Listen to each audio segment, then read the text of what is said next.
Welcome to Celtic State of Mind. I'm John Dykes, and once again I'm delighted to be joined by Steven Mullen. Stevie, how are you doing? I'm doing fine, Paul. Thanks for inviting me through. It's great to see you. There's been a lot happened over the week since you've last been in the studio, Stevie, and at the risk of repeating ourselves and going over old ground, I think it is relevant. You know, when you look at the two games that you've missed since you've been in the studio, two sides of Celtic, or do you think actually we've seen some of the issues in both games? It just so happens we're against lesser opposition on Sunday. Normally you would say it's been a tumultuous week for Celtic, but now it just seems to be normal. When I left here last Thursday afternoon after being sacked for the match due to asking for a bit of pizza, the pizza was good. We were really looking forward to Celtic playing against Slavia Prague, thinking we get 3 points, win 3 points away, we would be in second or third place going into the next group games. And then we had a disastrous performance last Thursday night against Slavia Prague, where I thought only 2 people got pass marks, which would have been Jeremy Frimpong and Laxalt. I thought the malaise started very early on through Mir Beaton and Scott Bain, and then it just manifested itself through the team. And I know guys really, really like these two players. For me last week, I seen Elyounoussi and Tom Rogic duking out of challenges, and for me that's unacceptable. Totally unacceptable. You've got a Celtic jersey on that you're not going to get in for a tackle. Now, don't expect them to be crunching tackles, but you've got to put your foot in to try and win the ball. Well, remember back in the day, the player that always comes to my mind about shirking out of tackles was Reggie Blinker. Remember, Blinker used to run up to the ball, shake his dreads a wee bit, and then shirk out the challenge. And you don't cut the mustard with that kind of stuff. I noticed that about Rogic as well. And actually, we know that the performance he gave against Motherwell, but going into that game, Stevie, I was looking at, I thought, well, Rogic gave us one of his poorer performances on the Thursday night. I mean, what Tom Rogic turns up is key, because if he isn't the guy that's setting up the 2 goals, it's the other end of the scale with Tommy Rogic. I feel you never get that consistency with him. He's a fantastic talent, and you would much like him, prefer him to be in the offensive position that he takes up and creates chances. But all I'm saying is, if you're in the middle of the park, there's just sometimes you need to put your foot in for a challenge, and I can't abide them no want to challenge for the ball. Guys would get their eye teeth to be in that position, without that ability. So that was an unacceptable thing. Then you get into the post-match, and wow, for Neil Lennon's comments, it's unacceptable, there's no hunger, there's no desire, there's got to be a culture change. And you're thinking, God almighty, and then you get into the next day, things have calmed down. I watch your show every day, I like listening to Jim Orr, and he's saying the 4 centre forwards are too similar, we should buy a big guy. I'm thinking, I don't think I've ever seen 4 centre forwards who are so different. And I don't believe that Neil Lennon would just stick a big guy in to hit the ball to. No. So there's a real difference of opinion amongst the Celtic fans just now that's manifesting it through shows like this and through social media, where we've all got a different opinion. I listen to it every day, and I think it's great that everybody who's on here, we're all Celtic fans, but basically we all disagree on what we're seeing. Yeah.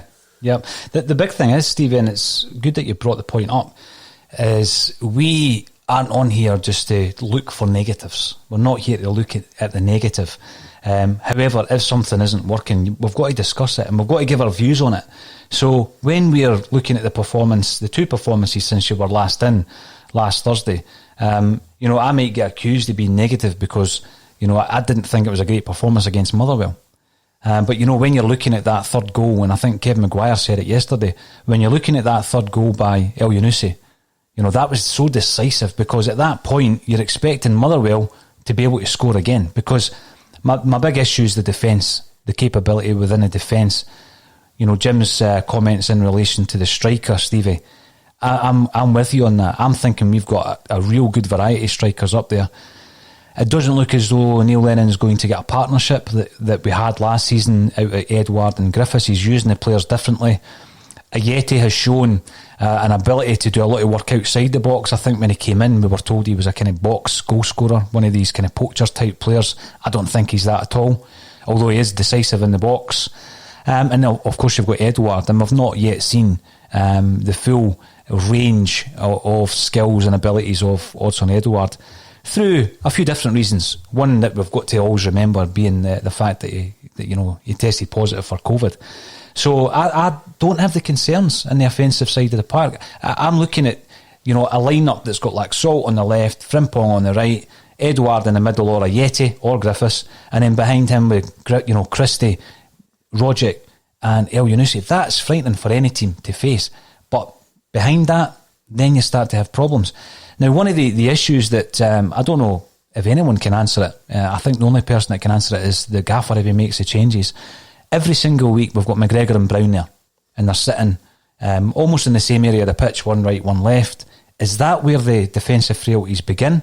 Are they playing too similarly? I don't think they're too similar in style, but are they playing too similarly? Is McGregor being wasted too far back in the field? Stevie, you've been involved in football. What's your take on that? And can we maybe mix it up in that area? If you do, are you then looking to remove one of the three attacking players in Christie, El Yunusi and Rogic? Because after Thursday night's game, I thought Rogic was the guy that would have been taken out of the team. He performed pretty well against Motherwell. So it's a game-by-game basis, and that's unusual for Celtic. But we defend from the front, or that's where you should defend. Now, if you remember the game last week against Slavia Prague, after Lee Griffiths came on, we were trying to shut them down, and Ajeti was going to the right-hand side, Griffiths. They're turning round and people are 50 metres behind them. Mm-hmm. So you're no defending for the front. You've just took two guys out of play. If you're going to defend, you defend for the front and everybody's in a position. I've stated in numerous occasions on this show that Scott Brown isn't a holding midfield player. He's only your deepest lying midfielder. Scott Brown's a fantastic player, but he doesn't have that discipline to play that position. As we've seen on Sunday, when he's doing well, getting the ball, and then he's going back and try to roll the years back a few years, but try to swagger. But he's getting the ball away. He's putting us under pressure. Yep. We go into Sunday's game in the back. We'll go back to Thursday night, sorry. Our two central defenders showed a naivety beyond belief. Beaton gets caught with a cross, and in the third goal, Shane Duffy, if he's got anything about him, must just take the guy out and take a yellow card. Instead of that, or nice. The only person I've seen in the Celtic, well, two people, one particularly, taking guys out and prepared to take a yellow card was a wee guy Sorrow, the night when we were playing Lille, and Ryan Christie does it. Everybody else lets everybody run by it.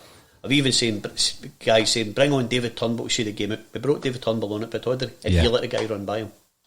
We've got to be more astute when we're playing the game. We praised him the night when Greg Taylor and Barkas was taking all the time away from home to see the game out. Mm-hmm. That's right.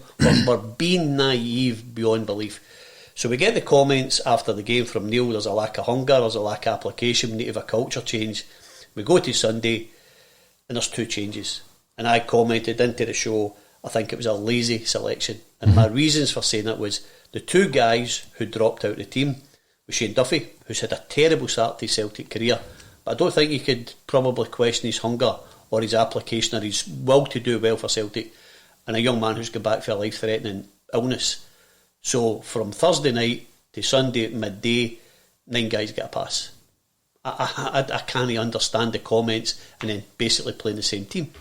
It was in the same shape as well, Stevie. And I think when you come out, and this is the point that I've made many times on the podcast, Stevie, and you come out with comments around the culture of the club, and that's what I'm interested in today, is talking about where does it change? What elements of the culture is going to change? What ones are Neil Lennon pinpointing? Because when you're looking at a culture, and I think Chris Sutton touched on this, you certainly don't change a culture in 3 days, and you don't change the culture generally with the same management.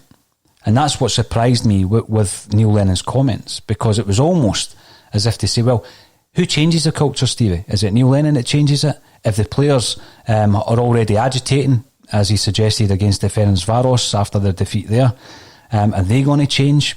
Are they still looking to January to move on? Is it at that point that the culture can change? Or is it a managerial change that's going to be required? And again, that's been all the talk. It's been all the talk for the last few weeks. And it's, going game to game, you get a wee glimmer of hope against Lille. Brilliant 60 minutes against Lille. And then we come through against Aberdeen. You're thinking, well, maybe we'll get a bit of momentum here. And then, the worst performance of the season against Sparta Prague, followed up by a comprehensive enough victory against Motherwell, but completely, I think, when you're looking at the scoreline, I think it was unfair, actually, because it gives it a gleam of dominance, whereby, as I say, at 2-1, Motherwell were going for an equaliser at that stage. So there's so many issues surrounding these comments that I have, and there's a lot of Celtic fans who think once the guys come back from injury, it's like a magic wand and everything is going to fall into place. If it's a cultural issue, a couple of players coming back in and playing in the first team isn't going to change the culture. If you go to Sunday's team, everybody's fit. I don't think there's many changes from Sunday's starting 11. But we have a real problem that Celtic always prided themselves on being the fittest team, even going back to Mr. Steen. Mm-hmm. Now, I think it's an issue. If we're highlighting Lee Griffiths and Sutton made him the topic the other day about he's not fit and he's overweight, he's been back at Lennoxtown for a minimum of 4 months. How does it take that long to get fit? Another wee example, if you don't mind me telling you, is the goals that we've conceded. We were always famous for scoring goals late on in games. Yeah. But this is the goals we've conceded. And just in the last wee while, Ferencvaros 74 minutes, Livingston 78 minutes, Milan the 90th minute, Lille 65 and 75, Prague 77 and 90, Aberdeen 65 and 92. So you usually concede goals when the other team's fitter or you're going through a bit of fatigue. So we have a problem there, and I think we have a real problem with the shape of the team. And again, when we're talking about seeing a game out, you can't change the personnel and play the same way to see a game out. So if we go back to Motherwell and we were to take off Frimpong and Laxalt off and we replaced them with El Hamid and Greg Taylor, they need to stay in full-back position. You don't see the game out by changing the guys and allow them to continue to play the same way as your two guys have replaced. Mm-hmm. You take your wide midfield player, you bring on Sorrell, you stifle up the middle of the park. You can't play like for like and expect to see out a game. At the weekend, Shane Duffy, quite rightly, has been criticised. Beaton seen the ball for 65 yards getting into the box and you couldn't get a fag paper. So who do we blame for Sunday? Because Shane Duffy's not there. No, this is the thing. It's extended beyond blaming the goalie, blaming Shane Duffy, blaming the central defensive areas. And I think one of the big queries, and it's been spoken about and raised by Celtic fans on the podcast over a number of weeks, if not months, Stevie, is the plan for Scott Brown. So you're looking at Scott Brown at the moment. He's a captain, he's a leader, but there seems to be no plan, because it's not as though he's getting any less game time. He's been brought off a couple of times. He didn't start one game. St Johnstone, was it? So I think when you're looking at what the succession plan is, we should have been looking at that 3 seasons ago. We're now looking at a situation where it's not working, so it's not a great time to try and plan it. It should have already been planned. Was the plan Sorrell? Was the plan Turnbull? And if so, why are they not getting any minutes? McGregor, he's far more effective. I've seen some comments by an ex-Celt during the week saying that McGregor shouldn't play for Scotland tonight. But McGregor certainly isn't best utilised where he's playing at this moment in time. And it seems to me as though he's doing a lot of running to make up maybe for Scott Brown because of where he's sitting on the field. And we know how effective Callum McGregor can be as an offensive player. It was a big criticism we had when Brendan Rodgers played him left back at Ibrox. He's one of our most creative offensive players who can get a goal, and he's done it so often for us, Stevie, and we're playing him defensively. So I do think the central defence and goalkeeper is an issue if we're just looking at areas of the pitch beyond the culture. And I do think that the McGregor-Brown partnership at the moment's an issue.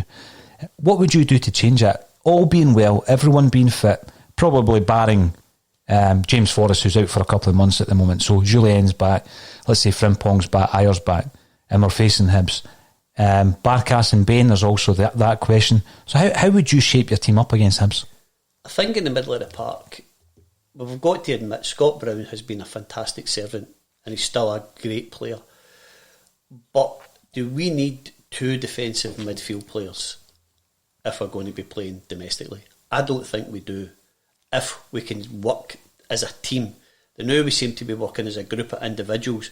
Going forward, we look great. Defensively, we look terrible. I think that's something that you can work on and really eliminate a lot of the defensive mistakes. Mm-hmm. Again, if you're asking me, do I think what Neil Lennon would do? I think Neil Lennon will play Scott Brown and Callum McGregor in the same positions we go to play Hibernian. If it was me, I wouldn't play them. I would start with Zorro. And it's not because I think he's the greatest thing in the world, but I think he's got an energy and enthusiasm about him and that wee bit of experience about him that he'll just take the foul. Mm-hmm. You know, when instead of that, we're letting guys run through it numerous of times in Sunday in the second half, just running through our midfielders. Nobody's making a challenge, nobody's making a tackle, and the next thing they're in your box with a chance. If they had a predator on Sunday, we could have had a much difficult game. No, I absolutely agree with that. And it's a point I did make, Stevie, because you look at the Motherwell teams of old. I mean, we could go even further back because Celtic were good at signing Motherwell strikers, you know, right back to Dixie Deans. For example, Joe McBride had been prolific. Right up to your Scott McDonald, let's not talk about him playing for Motherwell. You know, they have always had that Stevie Kirk type player, Doogie Arnott. Yeah, I mean, if they had one of their boys against us on Sunday, we were in trouble. Now, the big thing that happens, and this is typical of football fans, I'm not criticising the attitude here, but the Duffy scenario, the Duffy dilemma, all of a sudden, Ayer and Julien's a good partnership. All of a sudden, we're praying for Julien to come back in. Now, you think back to the game against Ross County. I remember Kevin Graham being very critical of the defence in the first half. They cut us open 3 or 4 times. And then you look at the game against Kilmarnock.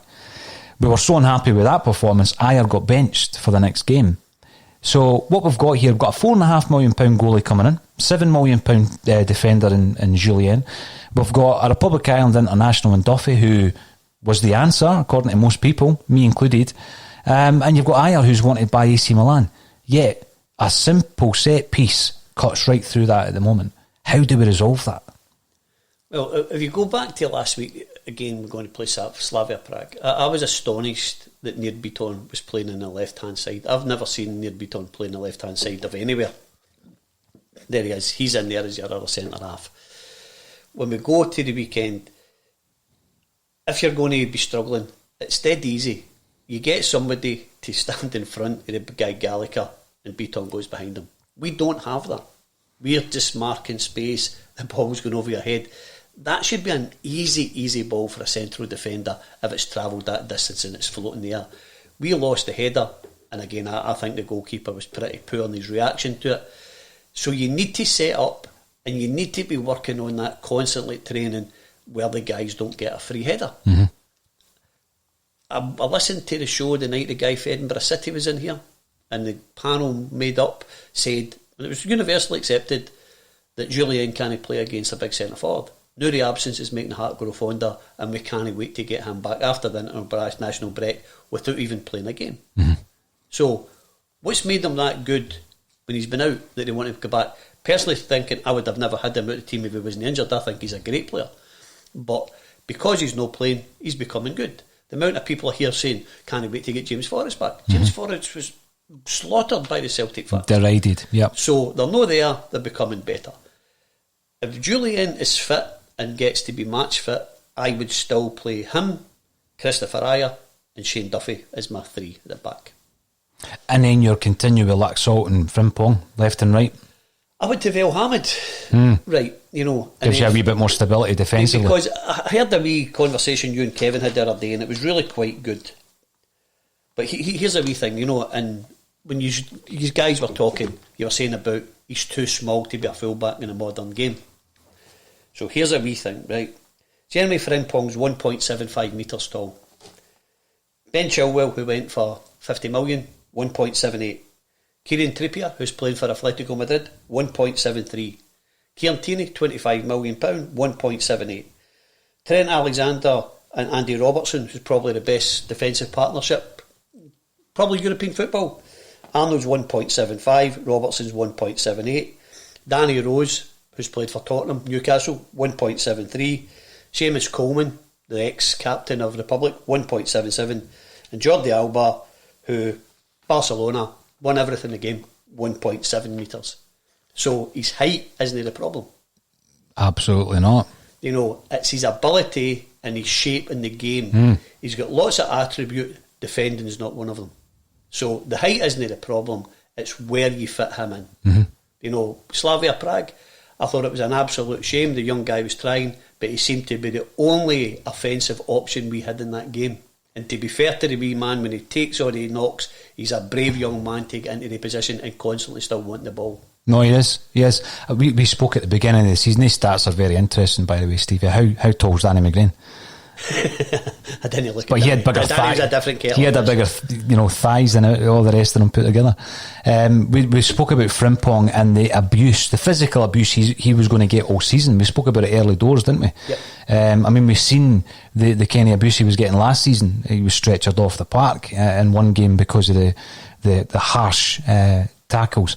And we've seen it again on Sunday with Frimpong. It seems to be the only way they can deal with him. Because actually, I felt, that his distribution was improving on Sunday. There was a couple of occasions where I thought he's picking the right option there.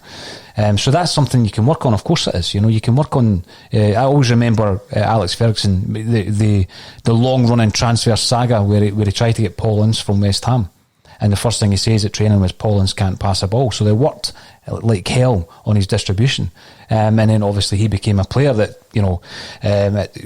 for a spell was playing for England, signing for Inter Milan, and he couldn't pass a ball when he signed for Man United. So these things, distribution, is something you can work on, and if you work on that, great. But I just don't think he has got the positional awareness to be a fullback. So I'd agree with that.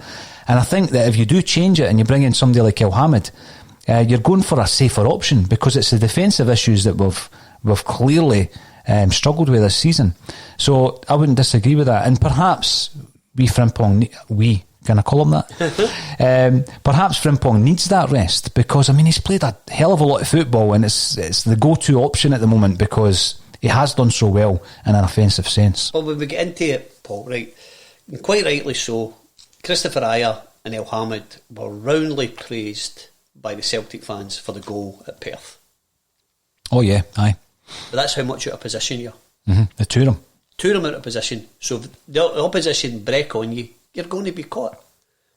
Slavia Prague, El Hamid goes for a ball in the opposition, it's knocked through, and then Shane Duffy's basically 1-on-1 with a centre forward. What happened at Ferencváros? The roles are reversed, and it's El Hamid 1-on-1. That's how you're conceding goals. Well, no set up, and everybody, push forward. There's time and a place. There's 90 minutes in a game. You don't need to win it in the first 10 minutes. So we need to be set up better. We need to organise it. And again, it's a real old cliche in football that if one full-back goes, the other one stays and provides a bit of cover. Our full-backs are crossing it for the other one to score. And seeing it works, it's magnificent. Seeing it doesn't get one shot at the back.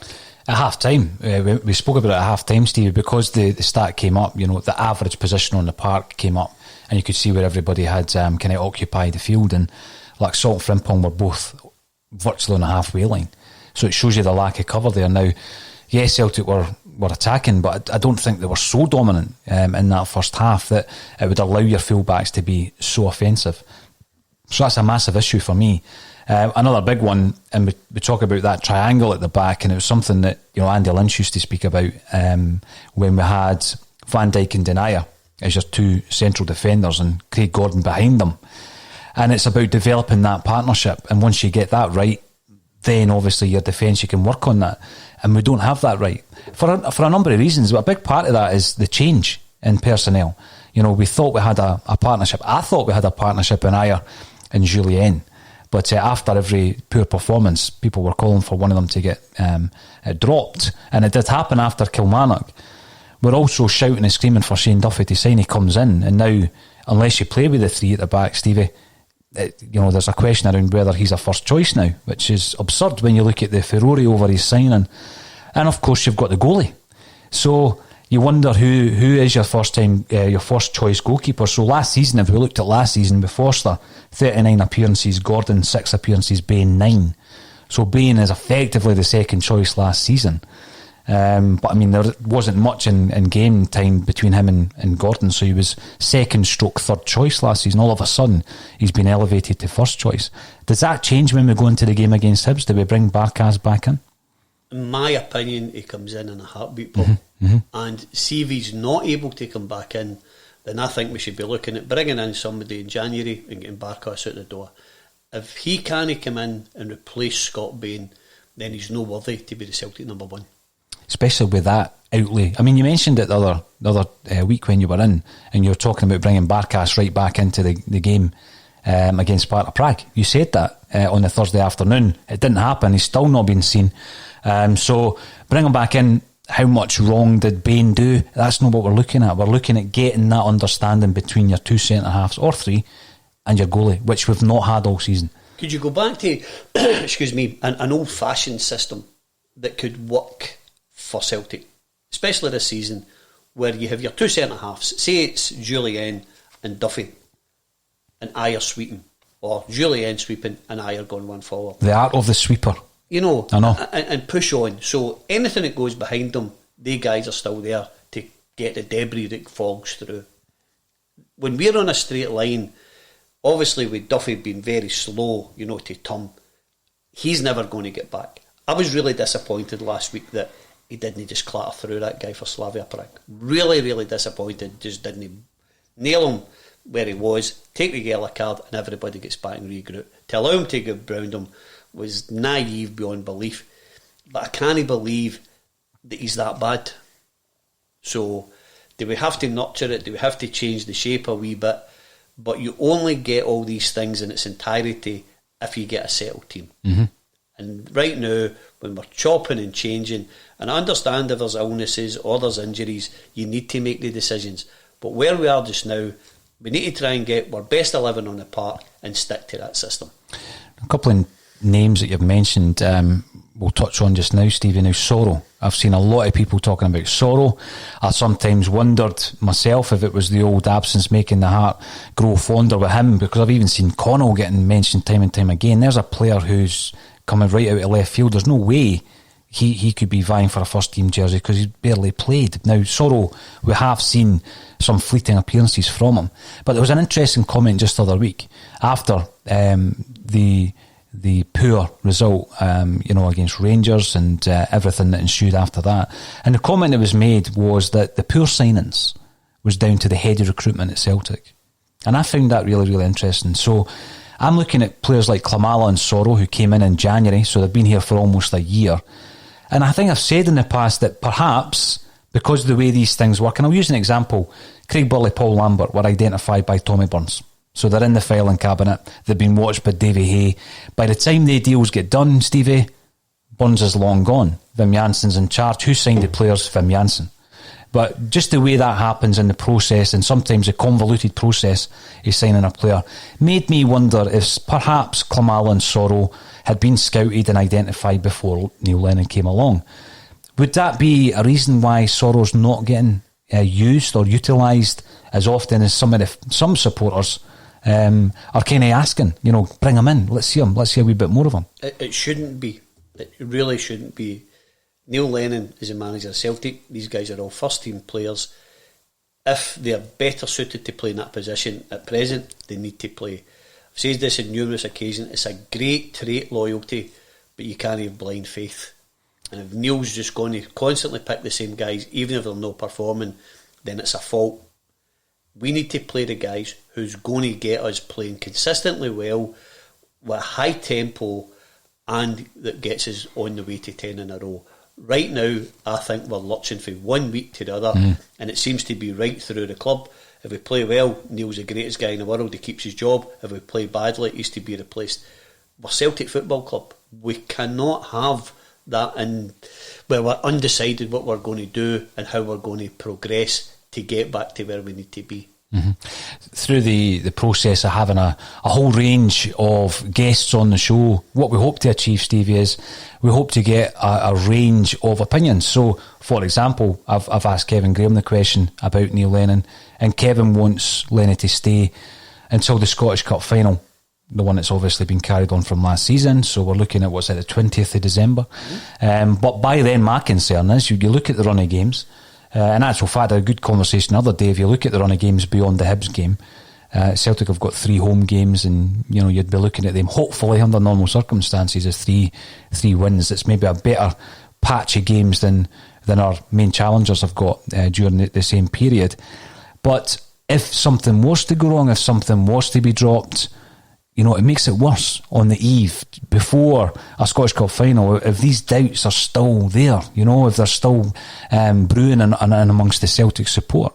And I don't like there being the two camps. There seems to be two camps, Stevie, in the thought process. And if you say that a change is required, then you're scoffed at, because it's, that it'd be even more harmful to make a change at this stage. Who's going to come in? Who's going to take the job, etc. But the issue is this cultural thing. That's something that very, very rarely can the manager change a culture within the club. It's been spoken about on 2 occasions now, and that's the big issue. And I've posed the question earlier on this week: when was the last time there was a culture change at Celtic? Was there a culture change when Ronnie Dyler came in? He certainly spoke about a change of culture, the 24-hour athlete and all that kind of stuff, Stevie, which, looking back, was great. Great words, but it didn't actually go into effect as he had hoped and as we had hoped, albeit he won the 2 leagues, we won a double. There was a massive culture change when Brendan Rodgers came in, wasn't there? Yep, definitely. So when we return back to the culture that had existed prior to Ronnie Dyler, if that has happened, and the people who are of an era whereby they're used to a culture under Brendan Rodgers, is that what Neil Lennon's struggling with? I think a real problem came during the game with Slavia Prague last week, when the cameras went to the side of the park and John Kennedy, who's lauded as the super coach, was shrugging his shoulders and shaking his head as if, I don't know what to do. The week before, they were arguing about who was going to be substituted. That's no professionalism. That's part of the culture that's got to change. Whoever's in charge has got to be in charge. If there's going to be a change, and again, I've already stated on the show, it will come from the PLC. It won't come from Peter Law. They've got a duty of care to their shareholders, and they've got to get the best investment. If there's an individual who's not performing, then they'll have him out the door. The problem right now is we don't seem to be in a real direction where we're going and how we're going to change this. We need to get back where everybody is singing for the same hymn sheet. I know the mantra from the club over the last couple of weeks, we're all in it together, the manager, the changing room, the supporters are all good. We get a victory and we're all, yep, that's great. Then we get a defeat and Neil comes out and makes an outburst like last week. We're not all in it again at the end. If we've got a defeat, we're all in it again if we've got a victory. Celtic can't work like that. No. We really can't go on where we're lurching from one game to the other. 20th of December, that's a wee bit away. What if you drop a couple of games? So do you wait out a sentiment? There's no sentiment in this game for me. You make the correct decisions based for Celtic Football Club, not an individual. No, I think so. Because there's a huge sentimentality around Neil Lennon. I mean, he's a club legend as a player and as a manager, Stevie. And so you've got to get beyond that. I mean, that's a natural instinct to have, sentimentality around Neil Lennon. Of course it is. But you've got to go beyond that, because the bigger issue is a failure this season. And if you fail, for me, we spoke about it before we came on, winning the 2 cups of a normal season, Stevie, winning the 2 cups, the League Cup and the Scottish Cup, that's a failure for Celtic. That's a failure. Now, you've seen what happened with Ronnie Dyler. I for reference Ronnie. First season wins a double. As long as you win the league and a cup, that's great. You win the league on its own, that's not so good. So the 2 cups isn't good enough. We need to win the league this season. This is the big thing. And there seems to be this momentum, this unit, a strong side built over a period of time that believes that they can actually see this through. Now, that comes down to mentality, the winning mentality. I think Rangers manager's got a winning mentality. I mean, people might say he never won the league down in England, but I mean, he's a European Cup winner. He's got the mentality. And I think he's been instilling that in several of the players that he's been working with for a few seasons now. Celtic have got a winning mentality throughout the team, throughout the club, Stevie. So this is what I find a wee bit confusing. There's a contradiction there, because on the one hand, Neil Lennon's telling us these guys have won 11 trophies in a row. They know how to win. I trust them. And then we get a really poor defeat. And then, as you say, it comes out and there's an issue with the culture. So which one is it? Because there was no issue with the culture that won the 11, was there? Now there's an issue with the culture. Well, here's just a wee bit of professionalism that was under Brendan Rodgers. There's a young man, I won't tell you his name, who was going to be making his debut. He was to come in at fullback. And he was told when the goalie was kicking the ball out, if it came at foot height, he was just to pass it back automatically. If it came head height, he was to put it forward, because Lee Griffiths would be in that position. And if it came to him knee high, he was to control it. He wasn't even allowed to make the decisions for himself. Mm-hmm. That was professionalism. Last week against Slavia Prague, the players are saying we're disjointed. The manager's saying there's no hunger, there's no application, we need to change the culture. We've not been doing this for that long that all these things should be away. Basically get the same personnel with some good add-ons. We've got the same coaching staff with one exception, so we should still be able to do the same things. There's something fundamentally wrong, and every time we get a defeat, Neil tells us what it is. So if you're the manager of Celtic Football Club, you need to be able to change that, and we need to change it by the time we play against Hibernian next week. No, you're absolutely spot on with that, Stevie. Now, every permutation and consideration has gone through my mind since the Rangers game. And you're looking at a change of manager.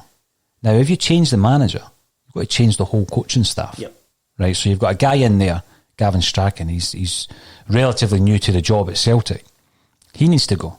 John Kennedy needs to go. You don't just remove the manager, because the flip side to that would be you remove the other two and you give Lenny his own coaching team. And I don't mean Mjallby, Thompson and Parker. I don't mean that, because I know that's not going to happen. They'll not be back at Celtic. But that's the flip side. So would Celtic fans be happy with that? Would that change enough of the culture within the club? I think if you're making a change, you need to make it right across the board. I don't think you keep... Everybody goes, or none of them go. Mm-hmm. I don't think you can go, right, I'm going to identify him, but we'll keep them because they're doing well. I think you've had enough of that with previous incumbents, getting guys that you need to work alongside. If it's not working, it's not working for them all. It needs to be, as you say, it needs to be a hub. It needs to be a team that's actually pulling together. I mean, you made a good point about Kennedy. I seen that again on Sunday against Motherwell, that shrug of the shoulders. I'm not a body language expert, but I mean, that's blatantly obvious, and that's when Neil Lennon's trying to engage. And again, I'm not throwing it out there's an issue, but there is definitely, it's fragmented, isn't it? I thought it looked as if it was recovering at Hampden when we played Aberdeen. Yeah. John Kennedy was standing in the technical area, Neil would run down the stairs, they would have a wee conflab, then he would go back up, and then a couple of times during the game they would change. Neil Lennon would down and Kennedy come down. I thought, good, this is the wee green shoots of recovery, they're working well together. And then Slavia Prague, Sunday, shrugging their shoulders. No for me. I've said it 100 times. That's their job. They're not there as fans. That's their job. They're well paid to manage and be the vice or the assistant manager or the coach at Celtic Football Club. You've got to be better than that. Mm-hmm. Where you're not shrugging your shoulders. And we'll keep going back to the day at Ibrox. Simonovic is sent off, and our manager at that time brought on a centre forward. You think, oh my God, bang. That's top management. Mm-hmm. That's top expertise, top professionalism. You're already ahead of the game. Knowing during the week in your team talk, if we go down to 10 men, this is what we're going to do. Yeah, absolutely. We don't look as if I've got that experience and professionalism right now.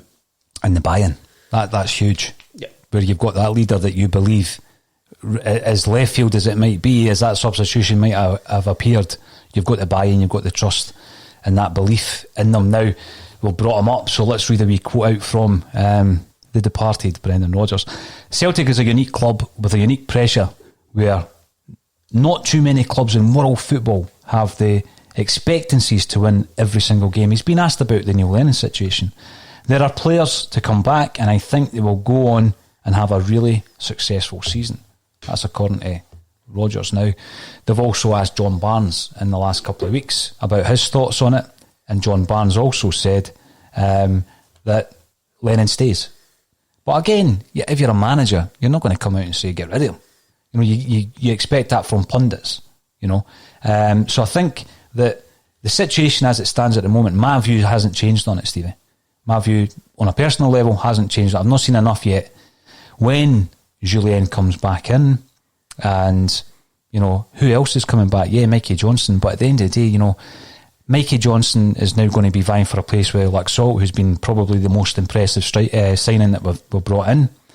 So you know, he'll be looking for a jersey. He's not going to walk into the team. I feel like I've been talking all season about Griffiths getting fit. Is that still a consideration? When's he going to be firing on all cylinders? I'm more concerned about the form of Edouard, as you quite rightly said. He suffered from the virus, but even before then, he was off his best. And I think it all comes down to the shape. It comes down to that understanding and amongst the defence and the goalkeeper. And we need to decide who the number one is, Stevie. One of the best things I seen on Sunday was at half time when a Yeti was getting tore into Elyounoussi for not doing the 1-2 wheel. You know, that's what I want for players. I want them to be demanding of their players. Neil Lennon as a player would have been demanding more of his colleagues than what he appears to be doing now while he's a manager. You go back, I've said to you before, if Barkas can't displace Scott Bain, I think we try and get rid of him in January. You know, again, everybody tells me, I've never met the gentleman, that the guy Stevie Woods is absolutely magnificent as a coach. He's identified him, so he must see something. You know, so for me, he goes back into the team when we play Hibernian. Me as well, 100%. I mean, you'd also bring in Shane Duffy, bring him back. Depending if Julian's fit and ready to play. If he's not ready to play, then I think it's a real dilemma. Because again, I think Beaton comes in and usually does quite well. I think he's great in possession and he can hit his 50-yard passes to pinpoint them. I don't think he's been great defensively, Paul, since he's come back into the team. Mm-hmm. 2 against Lille, he's there. 4 against Slavia Prague, he's playing. The goal on Sunday, it's his fault. I don't think he's been... I don't know how... Does he look better because he looks more accomplished? Well, Shane Duffy just looks big warrior. Mm-hmm. So his mistakes are manifested more, they show it more, rather than Beaton, who'll get the ball and have these lovely passes. Defensively, is he much better? Well, this is the thing again, and we spoke again before coming on air the day, Stevie, about the stats and the figures and the numbers and how important they are to the game overall. And I think it would be interesting to have a look at Shane Duffy's performance stats as well. Could it just be, and I made this point the other day, could it be that Shane Duffy is lacking a bit of confidence at the moment? He goes away and plays 2 or 3 games for Ireland, and that might build his confidence up. I mean, the international break, I think there's a lot of people at the moment, Celtic fans, who, you know, would much rather generally be watching Celtic. But I'm trying to take positives from the break as well, Stevie, as well as obviously if I can interrupt a wee minute, see if Julian comes back fit and it's to be a 4. It's Julian and Ayer. Shane Duffy's had a terrible start. Yep. Absolutely terrible start to his Celtic career. I'm not saying that he's better than these guys. If you're going to go to a 3, I would bring him back. But if Julian comes back fit, I'm going to a 2, and it's Julian and Ayer. Again, who were roundly criticised before Julian got injured. Yeah, and before the arrival of Duffy. And the thing with that as well, Stevie, is Julian comes back from injury. We made the point in the European game. It was against Sarajevo, wasn't it, when Beaton comes off after 6 minutes. Was it Riga? Sarajevo. And you're looking at Julian, you think, well, if he's on the bench, he must be fit. But he's overlooked for El Hamad, and we don't see Julian again. We still haven't seen him. He hasn't played since the game against Ross County. When he comes back from the injury, that's one thing. I mean, going over to Germany, surgery on the back, that's one thing. What about the match fitness? You know, it's like what you see. Are we going to be able to throw him right into a game to start? Every game at the moment, you're going Hibs, and then we're looking ahead to the Scottish Cup final. Yeah, it'd be great to get him back for that. But, you know, you want to be able to bed him in. You don't want him to go in and then aggravate the injury. Well, if he goes to play against Hibernian, he's going to go in for a hard game. They've got good forwards. But again, even when people were claiming that he was an agitator and the trouble he was causing, and just how you can hear a wee story that sort of contradicts that. A friend of mine has a gym, and there's a French lady takes a dance class, and the dance class was postponed because she was having to take her husband in the car through to Edinburgh because he couldn't drive himself. Her husband's Christopher Julian. So when his back was that bad, he couldn't even drive. So he's kidding on, he's agitated for a move. The guy was genuinely injured. You know, so maybe people were a wee bit critical of him without really knowing the facts. No, you know, and when you're talking about agitators, again, had the comments not been made after the Ferencváros game, everybody would be clutching at straws on that one, but we're basing it on what the gaffer said. I mean, people have been trying to agitate for moves, so we've had a season of it, Stevie, and you're looking at it and you think, well, you can almost wave goodbye to Europe this season. As a Celtic fan, I'm never going to be comfortable with that. I'll never be comfortable with that because of the prestige of being in Europe, the importance of the financial element, yeah, absolutely, but the traditions of Celtic Football Club, you know, and people might say, but you're harking back to the 60s and 70s. When you look at the qualification record of Celtic into the group stage of European competition in recent times, that is something we need to actually base it on before we look at the historical element. And I've said this so many times, between 64 and 76, 12 seasons, on 9 occasions Celtic got to the quarter final of European competition. That's a European superpower now. If a club got to the quarter final stage 9 times out of 12, we're not there now, we know that, but to get to the groups and to actually go out there and give a good account of yourself and hopefully progress. I'm thinking back to some of the horror shows that I remember in Europe.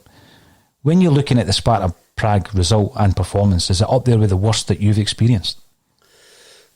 That, Neuchâtel Xamax, the one Straken's first game. Bratislava. Terrible. And I've heard again people saying Neil Lennon has got us out this jam before and he's fixed it. Well, I don't think he'll be able to fix a European campaign after the really successful one we had last year when we topped the group. No. And a really difficult group last year. I think the performances this year, with the exception of the first 60 minutes against Lille, have been so disappointing, and we don't look as if we can compete. That's a worrying aspect. If we're at it bang on, and I know I'll probably get a wee bit of criticism about the Milan game, but we still didn't get there. We lost 3-1 when they're sort of taking their better players off and they're trying to see the game out. We don't look as if we've got a real shape, an identity as a team, and an identity and a structure that the manager wishes to play week in, week out. They say, you're playing against a packed defence. So does Bayern Munich every week. But they play to a system where it's usually the 2 wide guys and then they'll put it wide and put the ball in. We're taking 22 touches before we put it in. There's a way around to play against packed defence. If we play the way we did some of the offensive ways last week against Motherwell at that high tempo, high pace, I think we look a really good side. See, when we're slow passing, I think we look pedestrian, and that allows the other team to get back into shape. To such an extent, like the wee guy I quite like at Motherwell, the wee guy Campbell, last week I think it's probably the first time he played against Celtic and didn't get a yellow card, because nobody was getting by him for the midfield. So I think there's a few problems that we would need to sort out if we want this to be a successful campaign. What would a successful campaign be for you, Stevie? In all honesty, I would love to win the Scottish Cup to give you the quadruple treble. If we win the league and didn't win anything else, it's successful. The 10 in a row is vital, I think, for the future of Celtic at the level we are at now as a football club. Yeah. I don't see, and I know people say blind loyalty, keep the faith, and I've seen the new one the other day, spread the faith. I don't see them all turning up next year to give 600 quid if there's fans not allowed back at the game if you've no 110. And that is a distinct possibility. A couple of things you mentioned there, when you're looking at Lennon getting us out of a situation, he's done it before, he'll do it again. The one thing I keep going back to in that scenario is, we've maybe been in a situation before, but was there a culture change required before? This is the one thing that I keep coming back to, Stevie. So let's say, December last year, we got beat from Rangers and we went on this run. Firstly, it doesn't automatically mean that history is going to repeat itself. It doesn't just happen year after year. But secondly, back then, was there maybe a loss of form, or was there a culture issue? Culture issues were not mentioned last year. They've been mentioned this year. That puts a whole different dynamic on whether or not Neil Lennon can turn it around. Don't want to go into too much of a political aspect to this, but is the culture change between the different nationalities? Is that a culture change where a group of people are used to working a different way from maybe traditional Neil Lennon methods? Mm-hmm. That could be a culture change that he needs to install in these players, his way of working. But again, I would be loath to get involved in it because I really don't know the answer. But if I could find that out, then it lets you answer the question much easier. Again, I've sent you the wee video, and it came from official Celtic TV the night we were going to Riga, and the team were coming onto the park. And all the white players come out about 15 to 20 seconds in front of all the black players. So is that the division? I don't know. I remember back to the Wim Jansen season, and obviously there was the Barrowfields fight between Tosh McKinlay and Henrik Larsson, and I have spoken to a couple of guys who were in the team during that season, Stevie, and they did speak about cliques, they did speak about divisions, and eventually, after Tosh McKinlay breaks Henrik Larsson's nose, that was a breaking point, and after that things got better. Now, that was unusual to hear because obviously in the modern game there is so many nationalities in every single team, different cultures, and many of these people that come through, let's say the PSG Academy, for example, the Man City Academy, there's a culture that they're accustomed to. And I have said in the past that I think if an Odsonne Edouard comes from the PSG Academy, signs for Celtic and he's operating under Brendan Rodgers, there's at no point, Stevie, is Odsonne Edouard going to think that the methods of Rodgers are outdated or not what he would expect from an elite setup. And I think the same could be said about Ncham, for example, Man City. So I take your point on whether or not Neil's methods are suited to certain groups of players. Absolutely. The other thing that, we're talking about coaches as well, and it's come up. I'm going to go to the panel because every time you're on, Stevie, you and I just get lost in discussion. And I need to remind myself that there's a lot of people putting in brilliant comments. See, before you start then, can I make a wee point, and I would love your viewers' views on this. See, to take it back to a base level, and I know you've got guys like Bielsa who wear the trackies and that.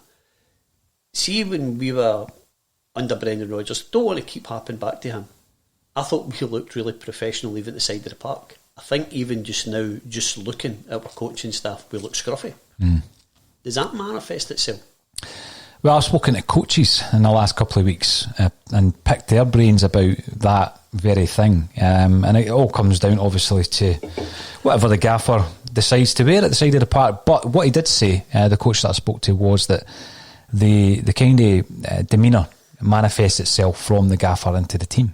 So you look at the team and, it mirrors what the outlook and the position of the manager. So I do get that. I certainly do get it. And yeah, let's make it clear, we're not looking back with regret at Brendan Rodgers. That's long gone. But we are comparing cultures. That's what it is, Stevie. We're comparing differences in cultures. But if you could get a comparable manager of Brendan Rodgers, Paul, you would take him in a heartbeat. And I get fed up with a lot of the Celtic fans, when other guys are mentioned, you'll no get him. Mm-hmm. You'll no get him if you don't ask. And if you set your bar high, you maybe only have to go a wee bit. If you set it with their mentality, then you're going to get Jack Ross. Great point. And the reason I say that is because when someone posed the question to me, well, who do you bring in? I would always target the top of the tree. That's what I would always do, Stevie.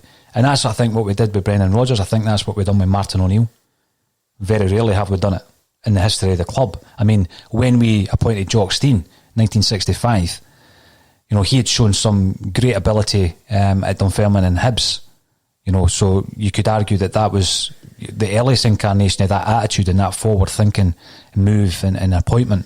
But certainly in the modern day, Stevie, O'Neill and Rodgers, we were going at the very top. We were heading for the very top. But when I suggested a top-level manager, everybody scoffed as if we shouldn't be aiming as high as that.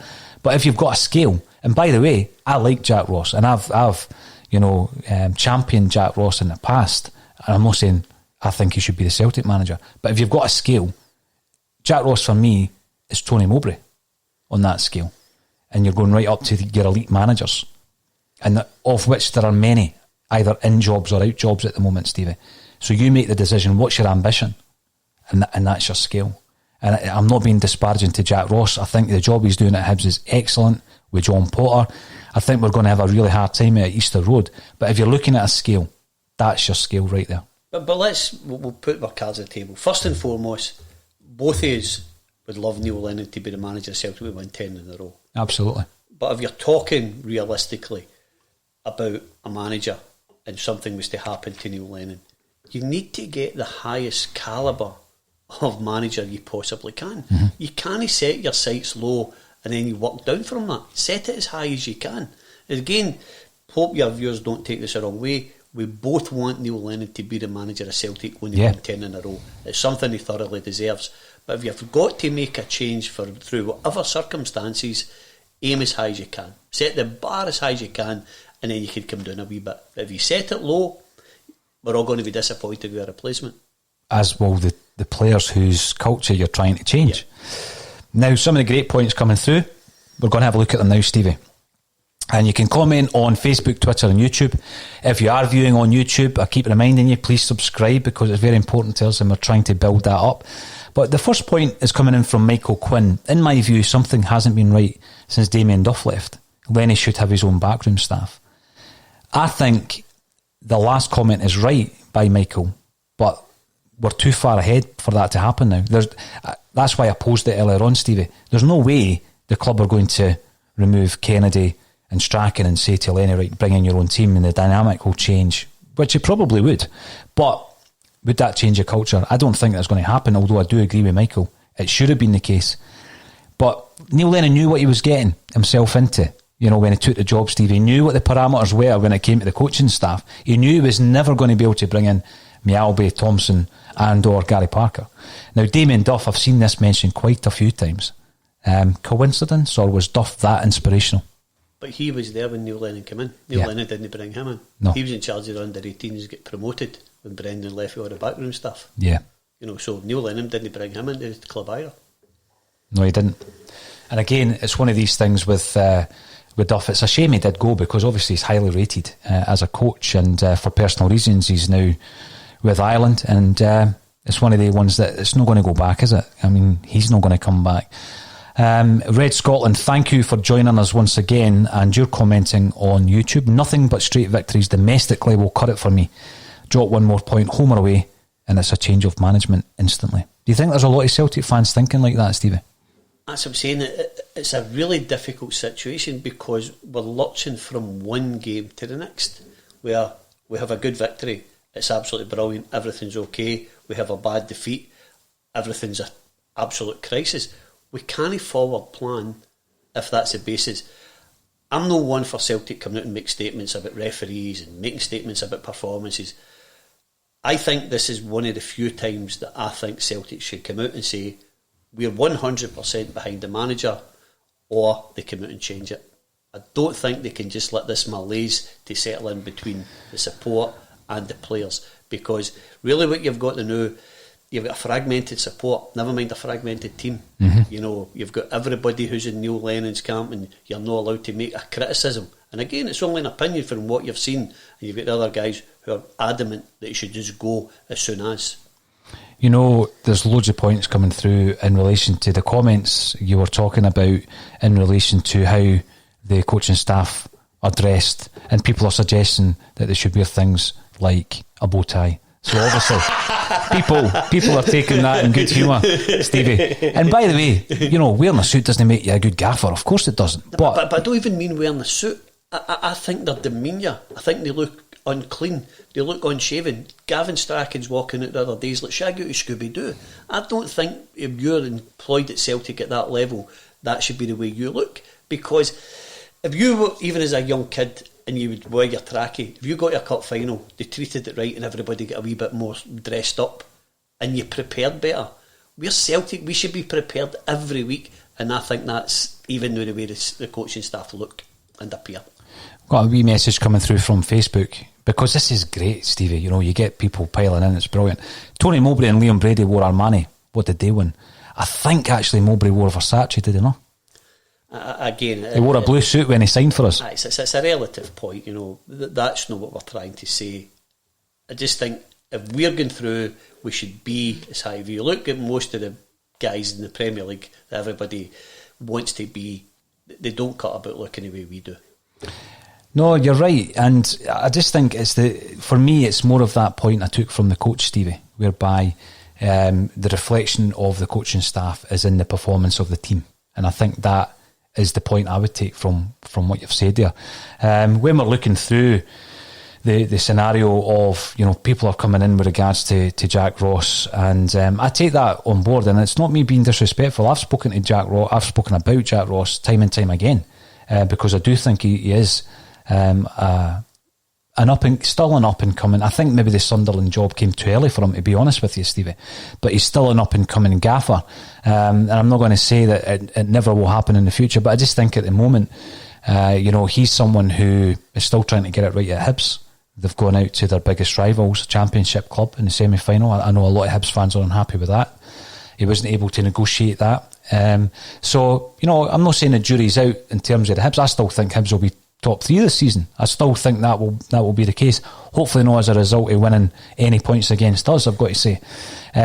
Chick Cameron, you know, makes a good point. Pochettino is a gaffer again who's in that elite category, but if you mention him, people will scoff at that, Stevie. And I think that's where we need to try and set our bar.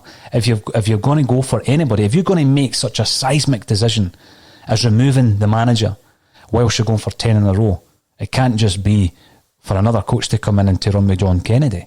No. You know, it needs to be a seismic change. But even if you were to look at, and Pochettino would be one of these great guys you would have at the club, but even on a short-term basis, and again we'll go back, both of us want Neil Lennon to win 10 in a row with Celtic. If Pochettino, and you were to say to him, listen, we need you to come in and manage this to the end of the season, and then when Solskjaer gets a bullet at Man United, you can go. You've then set the bar, and we're in a much stronger position next year to negotiate with an elite manager to come in and take over. Because the players won't be allowed to get away with what they get away with just now. Now, Stevie, you mentioned that Gavin Strachan looked like Shaggy. And we're getting asked, maybe they haven't got a Scooby-Doo. Well, that's another answer, isn't it? Now, again, it's one of these ones with regards to the comments I made. I mean, you look at someone like Sean Maloney, who's a hugely highly rated young coach. He was at Celtic. He's obviously doing some great stuff. And, you know, you think to yourself, the John Kennedy scenario, is he, you know, it's almost as if he's untouchable at this moment in time, Stevie. And I agree with yourself. I want Neil Lennon to win the 10 in a row. I want him to be at the helm. If a change is made, it needs to be a clean break. And it's got to be the full coaching staff that goes out. If that happens, you need to set your target as high as possible. That's my view on it. John Kennedy has been a good servant to Celtic. Celtic's been more than fair to John Kennedy. John Kennedy played 35 games for Celtic before he suffered that horrific injury. He's now had 16 seasons on the coaching staff.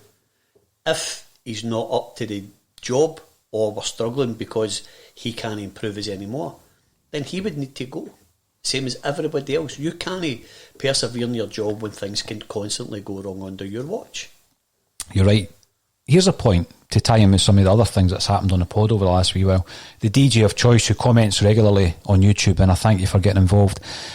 Pochettino won't be a manager in Scotland. He's eyeing a top 4 job. Now, I think that's a good point, right? So yeah, it's going against what I'm saying in terms of aim high, go for an elite manager.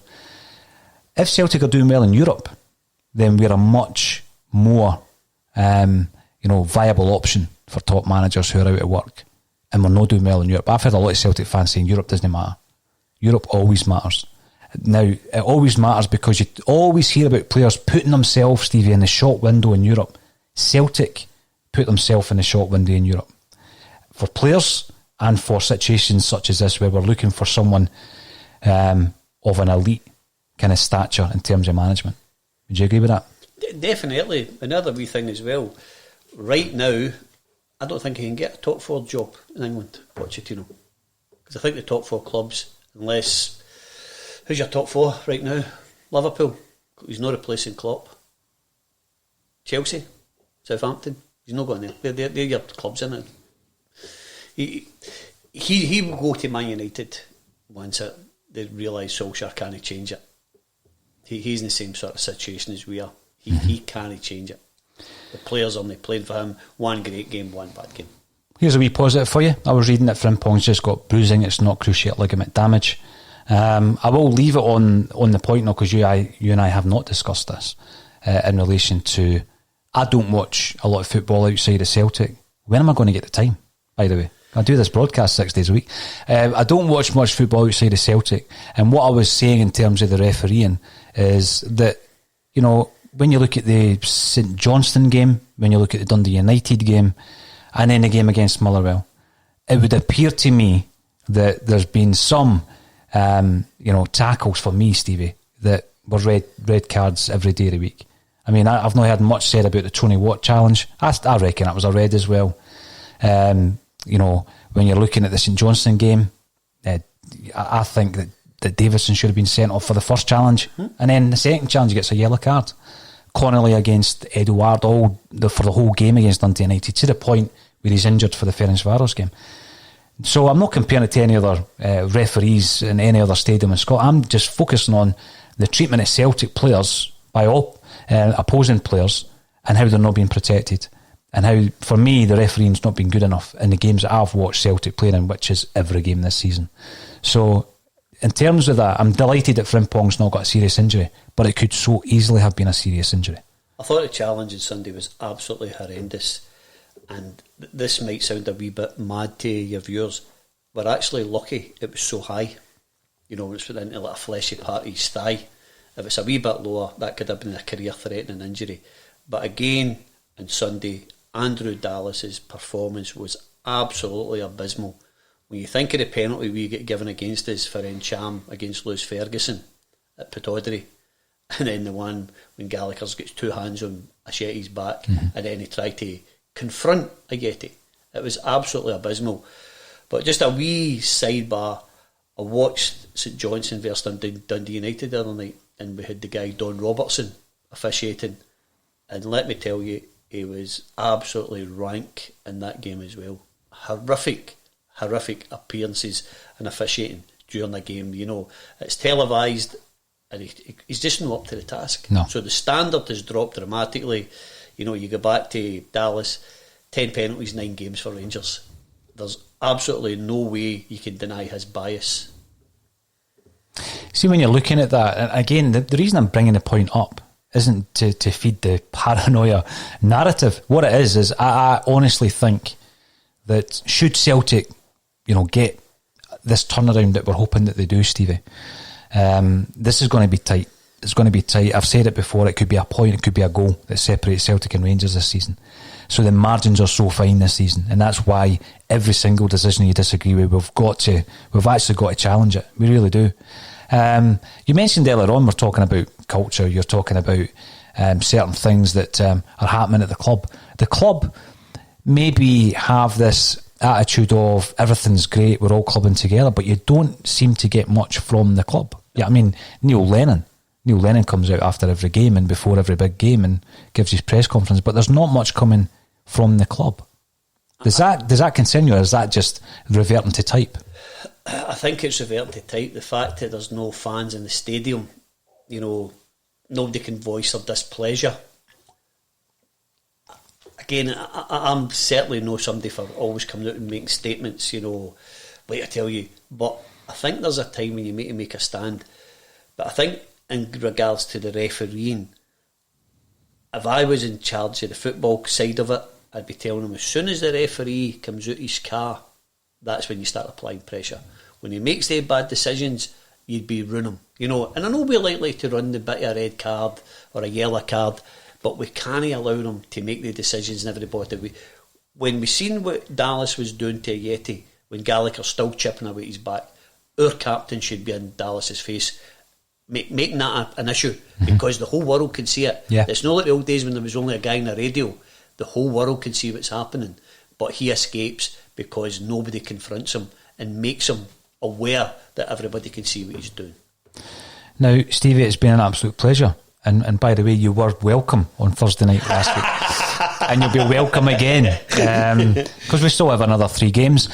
Well, I've gone on about the 3 Europa League games, the Lille result quite a bit. I reckon it's going to improve with age, I think, when you look at where they are at the end of the actual season. I think you and Kevin done absolutely magnificent to put on that show last week, on the back of that result. It must have been a hard shift for you to put in, especially post-match. It was tough. The pizza helped, Stevie. But it's been a pleasure to have you back on the show. Thanks everybody for getting involved. I know sometimes it can be tough, especially when we're all disagreeing. We're not all going to have this universal point and everybody agrees with it, Stevie. That's part of the debate. That's part of the beauty of it. So thanks everybody for getting involved.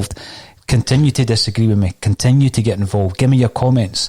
The comments continue overnight, Stevie. I read them in the morning when I come in, and obviously have a look at the YouTube but that's channel. What makes it so good, Paul, because the guys who are looking into the review, gents and females, they've all got their own opinions. Agree, disagree.